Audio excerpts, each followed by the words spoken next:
We have to see. Sir, రాయలసీమపై Pawan Kalyan garu focus పెంచారు అని చెప్పి వస్తున్న వార్తల నేపథ్యం డైరెక్ట్గా పెద్దిరెడ్డి గారి మీదే అటాక్కి దిగాడు ఆయనని. ఈరోజు ఏరియల్ సర్వే చేస్తున్నారు, హెలికాప్టర్లో వెళ్ళి పెద్దిరెడ్డి గారు సుమారు 70 నుంచి 80 ఎకరాల భూములు, అటవీ భూముల్ని కాజేశారని చెప్పి ఆయనే డైరెక్ట్గా వీడియో తీసి చూపిస్తున్న పరిస్థితి. వండర్ఫుల్ కదా.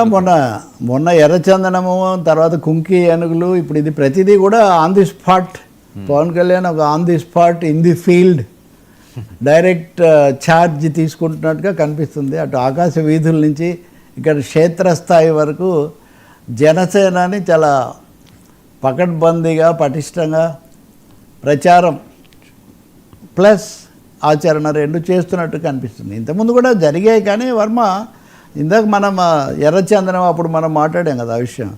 అప్పుడు ఇప్పుడు కూడా ఆ రోజు కూడా ఆయన నలుగురిని ఐడెంటిఫై చేశాము. ఈ అడవులను, శేషాచలం అడవులను నాశనానికి కారణమైన లేదా ధ్వంసం చేస్తున్న వాళ్ళని నలుగురిని మేము గుర్తించామన్నారు. ఈ నలుగురు అన్నప్పుడు అందులో పెద్దిరెడ్డి రామచంద్రారెడ్డి చాలా ప్రముఖంగా ఆయన దృష్టిలో ఉన్నారు. దానికి సంబంధించిన కొన్ని ఆధారాలు, చర్చలు కూడా అధికారులతో పవన్ కళ్యాణ్ జరిపారని చెప్పారు. రెండవది, తర్వాత మంత్రివర్గ సమావేశంలో క్యాబినెట్కు వెళ్ళినప్పుడు చంద్రబాబు నాయుడు స్వయంగా బాగా అభినందించారు. ఎర్రచందనం మీద మీ చొరవ చాలా బాగుంది, పెద్దిరెడ్డి అక్రమాలను వెలికి తీయడంలో మీరు చాలా క్రియాశీలమైన చురుకైన పాత్ర నిర్వహించారని చంద్రబాబు అలాగే సహచర మంత్రులు కూడా ఎన్నో అభినందించారని. కుంకి ఏనుగుల దగ్గరికి వెళ్ళినప్పుడు కూడా ఇక్కడ ఇంట్రెస్టింగ్ థింగ్స్ రెండు ఉన్నాయి. మనకు ధ్రువ అనే ఒక సినిమా ఉంది కదా, రామ్ చరణ్ది రీమేక్, అరవింద్ స్వామి విలన్. నీ శత్రువుని ఎంచుకోవడంలో నీ టాలెంట్ కనిపిస్తుంది. నా సినిమా యొక్క ప్రధానమైన ఇతివృత్తం ఏంటంటే మిత్రులను ఎంచుకోవడము, ప్రేయసిని ఎంచుకోవడము, లేకపోతే భర్తను ఎంచుకోవడం అది కాదు, నీ శత్రువును సరైన వాడిని ఎంచుకోవడం అనేది చాలా కీలకం అని. పెద్దిరెడ్డి రామచంద్రారెడ్డి, చంద్రబాబు ఒకరినొకరు శత్రువులుగా యూనివర్సిటీ రోజుల్లోనే ఎంచుకుని ఇప్పటి వరకు వాళ్ళు కొనసాగుతూనే ఉన్నారు. అందుకనే చంద్రబాబును అంగళ్ళ దగ్గర జరిగినా ఇంకోటి జరిగినా చివరి ఏడాది పేరుకు జగన్ అయినా పెద్దిరెడ్డి చంద్రబాబు యుద్ధం అక్కడ జరిగింది. ఇప్పుడు హఠాత్తుగా పవన్ కళ్యాణ్ పెద్దిరెడ్డి రామచంద్రారెడ్డిని తన ప్రధాన శత్రువుగా ఎంచుకుంటున్నారు. అందుకు ఆయన పర్యావరణ మార్గం ఎంచుకున్నారు. ఇప్పుడు రాజకీయ శత్రువుగా, పాలనాపరమైన ప్రత్యర్థిగా చంద్రబాబు నాయుడు ఉన్నాడు, లోకేష్ కూడా ఉన్నాడు. లోకేష్ కూడా 1-2 సార్లు అక్కడికి వెళ్ళడం మనం చూసాం. ఇక్కడ పవన్ కళ్యాణ్ ఢీ అంటే ఢీ అని నేను పెద్దిరెడ్డి రామచంద్రారెడ్డితోనే తలపడతానని, అది కూడా ఆ మెసేజ్ కూడా కింద నుంచి కాకుండా ఆకాశం నుంచి కూడా ఇస్తున్నారు. ఆకాశం నుంచి ఏరియల్ సర్వేలు, మ్యాప్స్ ఇట్లాంటివి బ్రాడ్ వ్యూ ఇస్తాయి. గూగుల్ కాలంలో ప్రతిదానికి ఫోన్లో కూడా అవన్నీ ఫిక్స్ చేసి కరెక్ట్గా సరిహద్దులు పెడితే మనకు అదే వస్తుంది. కానీ పవన్ కళ్యాణ్ ఇక్కడ ఒకటి పర్యావరణము, రెండోది రాజకీయ రణము, రెండు మేళవిస్తున్నారు అనేది అనిపిస్తుంది. మూడో, తిరుపతి మీద చంద్రబాబు నాయుడు సొంత జిల్లా అంటే అవిభక్త చిత్తూరు జిల్లా అనుకుంటే దాని మీద ఫోకస్ చేసి అక్కడికి వెళ్ళటం అన్నది కూడా వ్యూహాత్మకమైన నిర్ణయమే. ఇంకా నాలుగవది, పెద్దిరెడ్డి ఆ భూమి తీసుకున్నాడా లేదా దాని మీద కేసులు కూడా నడుస్తున్నాయి. ఆ కోర్టులో కూడా ఆ కేసులు ఉన్నాయి. ఆయన ఏదో తాత్కాలిక ఉపశమనం పొందినట్టుగా ఉన్నారు.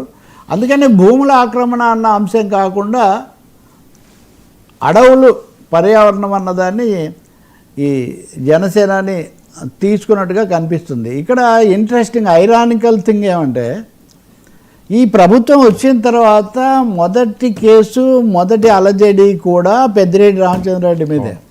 అక్కడ కార్యాలయం తగలబడింది, అక్కడ ఫైల్ అయ్యాయి, చాలా భూములు తీసుకున్నారు, అది ఇది అన్నారు. 7.5 అయింది. ఇప్పటివరకు నిర్దిష్టంగా అది ఏమేమి నడిచింది, ఆయన యొక్క ఆక్రమణలు, అక్రమాలు ఏంటి, ఏమీ బయటపెట్టింది లేదు. మరి భూమి మీద దొరకనివి పైనుంచి చూసినప్పుడు పవన్ కళ్యాణ్కి అదనంగా ఏమన్నా కనపడి ఆయన కనుక నిజంగా చర్య తీసుకుంటే మటుకు జనం హర్షిస్తారు. ట్రాన్స్పరెంట్గా, పారదర్శకంగా చర్యలు తీసుకోగలిగితే. ఎందుకంటే వ్యవసాయ కార్మిక సంఘం అలాగే సిపిఎం, సిపిఐ వాళ్ళు చాలా వినతి పత్రాలు కూడా సమర్పించారు. ఫలానా భూములు ఆక్రమించారు, లేదా ఫలానా చోట్ల చెయ్యండి అని. అలాగే పోలీస్ అధికారులు కూడా కొన్ని వివరాలు చెప్పారు, ఫారెస్ట్ అధికారులు కూడా. మరి చూద్దాం ఫాలోఅప్ ఏముంటుంది. బట్ పవన్ కళ్యాణ్ అయితే పవన్ కళ్యాణ్ 02 లేదా 20కు ఆయన చిత్తూరు జిల్లాను శేషాచలం అడవులను ఎంచుకున్నారు. ఇంక ఇందులో రెండో మాట లేదు. అది అమరావతి, మంగళగిరి టు ఇక్కడ శేషాచలం పవన్ కళ్యాణ్ క్యాంప్ మారింది. ఇంకా ఆయన రాబోయే రోజుల్లో, ఎందుకంటే శేషాచలం అడవులు ఇక్కడ పర్యావరణము ఇదేది సనాతన ధర్మం రెండు కలిసి వస్తున్నాయి ఆయనకు. ఈ రెండింటిని కూడా కలిపి ఆయన వ్యూహాత్మకంగానే అడుగులు వేయబోతున్నట్టుగా మనకు అర్థమవుతుంది. సో అందుకే హిందూ ధర్మ సంరక్షణ బోర్డు అనేది కూడా ఒకటి పెట్టారు. కాబట్టి మీరు మళ్ళీ అంటే నేను చాలాసార్లు వర్మ ఊహాగానాలు సిద్ధాంతాల కంటే ప్రాక్టికల్గా మన ముందు జరిగేవి చెప్తుంటాను, మీకు కూడా తెలుసు అది. మీరు పవన్ కళ్యాణ్ కొంచెం వెనక్కు గనక చేస్తే గనక ఆయన లడ్డూ వివాదం వచ్చినప్పుడు స్వామి గారి దుస్తులు వేసుకొని తిరుపతికే వెళ్ళి పెద్ద యాత్ర జరిపి ఎన్నికల తర్వాత ఆయన తీసుకున్న ప్రధానమైన యాక్టివిటీ అదే. కాబట్టి ఖచ్చితంగా తిరుపతిని, చిత్తూరు జిల్లాను పవన్ కళ్యాణ్ కార్యక్షేత్రంగా తన సనాతన క్షేత్రంగా మార్చుకునే ప్రయత్నం కూడా ఇందులో దాగి ఉంది. ఎందుకైతే మీ ప్రజల భూములు, ప్రజల అడవులు, ప్రజల ఆస్తులు కాపాడబడితే చాలా మంచిది. తొందరగా చేస్తే మంచిది, అది రాజకీయ వివాదం కంటే. సార్ పిఎం సీఎంలను తీసేసే చట్టం ప్రతిపక్షాలు బహిష్కరణ.